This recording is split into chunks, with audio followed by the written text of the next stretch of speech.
You might know her as the host of the Atomic Comic. Let's bring her up, everybody. Sydney Davis Jr.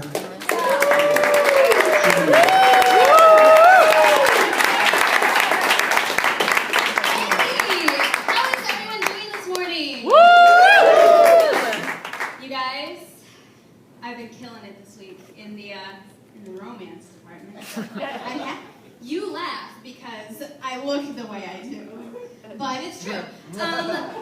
For example, I had 3 different boys ask for my number this week.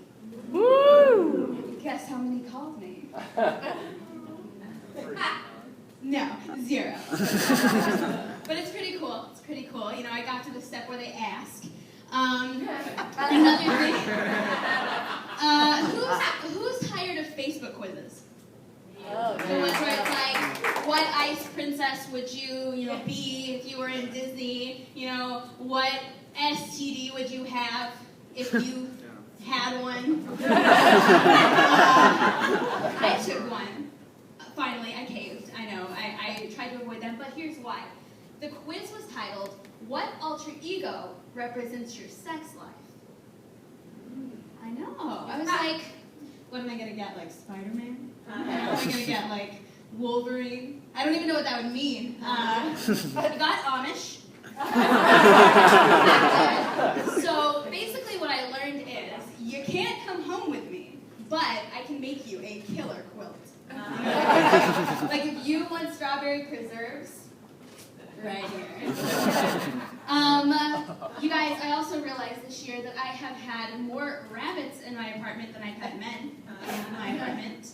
I have 2 rabbits. And my brother helped me move in. But it's okay, though. It's okay. I still function like a 22-year-old.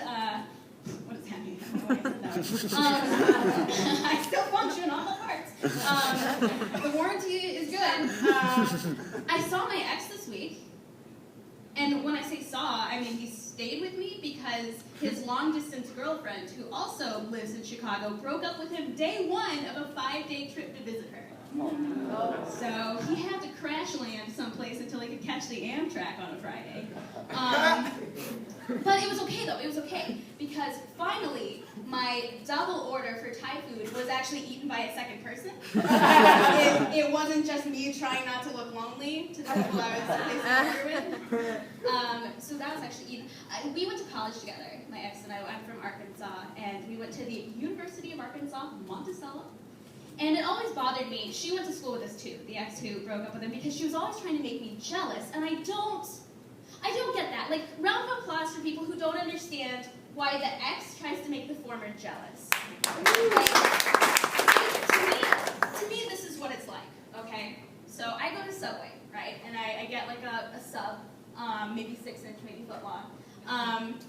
And I'm eating it, and I'm done with it, and I throw it away.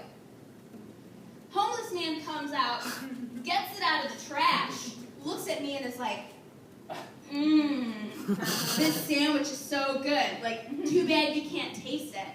And I'm like, I did. And I didn't like it. And if it weren't for me, you wouldn't have that sandwich.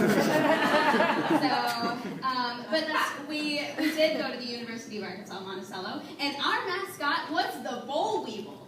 Round of applause for anyone who knows what that is. I think I hear my brother who also went there.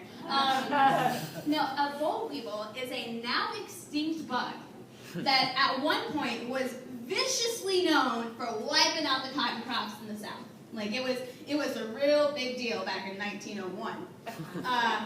And when I went there, our football team, basically, what I remember them winning of the football games is when it gets an online school. That's a true story, very true story. But I am from the South, and my mom doesn't like it when I tell stories about family members. She's like, oh, like I don't like it when you use them as a punchline. And I'm like, well, if my Aunt Cheryl didn't fake cancer for 8 years, or if my Aunt Carmel weren't a one-legged drug runner, or, for example, if my cousin Tyler weren't in prison, for escaping jail, for stealing hairspray when he was 16, maybe I don't have to worry about being used as a punchline. but I do tell a lot of jokes about my family. I went to a family reunion. I'll leave you guys on this. I went to a family reunion recently, and I know that they think because I live in Chicago that I probably live in Detroit. You know, they probably think that I like roll to safety every day. Like, oh, I need a better prop gun. And so I used that to my advantage, though. I went to a family reunion just a couple weeks ago, and I go to get the last piece of the best pie made by my Aunt Judy. And at the same time, my bratty little cousin goes to get the last piece of the best pie.